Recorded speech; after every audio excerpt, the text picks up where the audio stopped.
আমি একটা পাত্রের মধ্যে ডাল বয়েল করব। এটা বয়েল হলে তারপরে আমি এটা তরকারির সাথে মিক্স করব। তো এটা বয়েল হোক।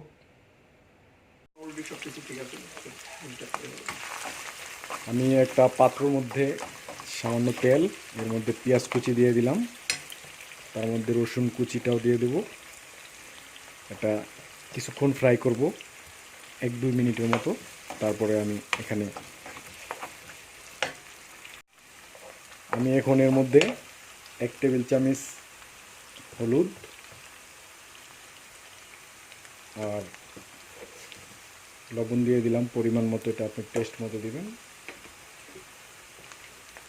আর রেড চিলি, এটা আপনি ইচ্ছে করলে গ্রিন চিলি ইউজ করতে পারেন, আমি সামান্য একটু দিলাম ঝাল হওয়ার জন্য। এখন এটা মিক্স করব এবং এর মধ্যে আমি একটু পানি দিয়ে দেবো, কারণ মশলাটা না হয়তো পুড়ে যেতে পারে, এই জন্য সামান্য একটু পানি দিয়ে দেবো।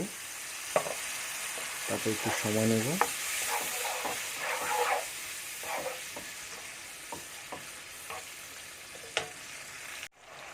আমি একটু সময় নেব 1 মিনিটের মতো, মশলাটার গন্ধটা যেন চলে যায়। তারপর এর মধ্যে আমি সবজিগুলো দিয়ে দেবো। যে সবজিগুলো আজকে ইউজ করতেছি সেটা হচ্ছে একটা আলু, আর একটা মিডিয়াম সাইজের হাফটা ফুলকপি, আর মূলা আছে একটা। তো আমি আগেই বলেছি যে আজকে যেটা রান্না করবো সেটা হচ্ছে সবজি দিয়ে ডাল। তো এখানে 3 ধরনের সবজি আছে। এটা এখন আমি হলুদের সাথে ভালোভাবে মিক্স করব।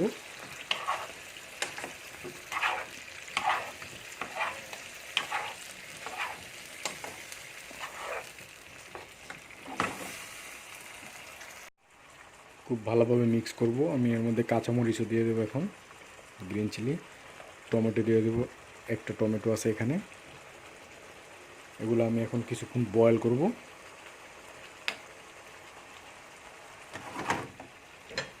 আপনি ঢেকেও দিতে পারেন।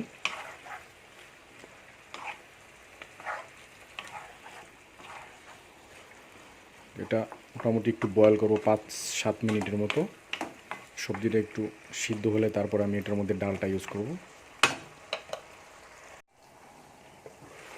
এই পর্যায়ে আমি এটা উঠালাম, দেখি কী অবস্থা। মোটামুটি বয়েল হয়ে গেছে। এখন আমি এর মধ্যে ডালটা ইউজ করে দেব,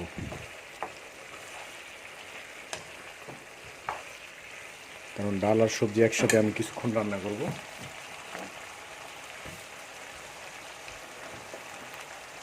ডালটা এখানে দিয়ে দেব। পানি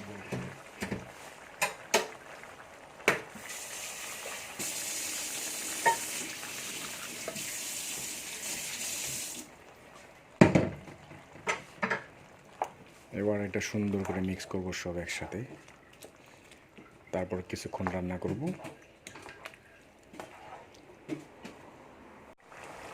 হ্যাঁ, হয়ে গেছে আজকে শীতের সবজি দিয়ে ডাল। আশা রাখি ভালো হবে। আপনারা বাসায় ট্রাই করবেন। যদি ভালো লাগে বন্ধুদের সাথে শেয়ার করবেন। আমি এ পর্যায়ে একটু ধনেপাতা দিয়ে দেবো লাস্ট মুহূর্তে নামানোর আগে, তাহলে একটা স্মেল পাবেন এই জন্য। এখন এটা ভাতের সাথে, রুটির সাথে আপনারা পরিবেশন করতে পারবেন যেভাবে করেন। দেখতেও ভালোই লাগতেছে। বাসায় ট্রাই করবেন। ঠিক আছে, ভালো থাকেন সবাই। আবার অন্য কোনো দিনে নতুন আরেকটি রেসিপি নিয়ে দেখা হবে আপনাদের সাথে।